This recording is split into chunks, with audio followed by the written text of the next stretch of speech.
medyo ito na yung time na nararanasan na natin sumasakit na yung batok, yung likuran. Naninilim ang paningin. Kasi sa trabaho napapagod ka na. Oo. Nagsisimula nang mag-kick in sa'yo yung, ay, ngawit na ako. Oo. Alam mo, share ko lang, dahil SKM, may Ayan. nabili akong massage gun. Dati, parang dinadaan-daanan ko lang yan sa mall. Naka-promo, 500 lang. Oh. Ang sarap pala. Massage gun. Ibig sabihin yun yung Nagbabibrate. Na iba-iba ang ulo. Ay, gusto mo yun? Iba na iba ang ulo! Napapalitan ng ulo.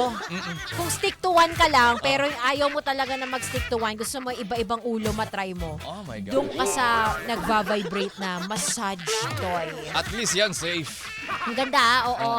Hindi sa totoo lang, kapag yung quads mo, masakit ang muscle mo, yung calves mo, masakit, ano mo lang siya, Jug na lang. ang sarap. Ang sarap ma-jug-jug-jug-jug-jug. Rechargeable yan, di ba? Rechargeable. Oh, wow. Oo, di Sana ba? Oo. Kung walang magmamasahe sa'yo or kaya nagtitipid ka, pwedeng itusok mo lang sa likod mo, sa gilid mo. Kung saan mo gusto itusok, wag lang sa ano. Saan na yan? Medyo malakas siya, baka matanggal. Hindi kayanin yung ulo. Baka bumulagta ka bigla Oo, dyan. may ibang device for that. Pwede mo mabili sa pero yun, wag mo i-try ha. Wag.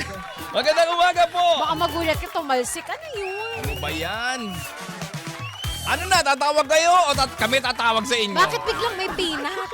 Ha? Peanut? Kasi tumalsik na nga. Ano yung mali dito? Pwisit ka. Alex!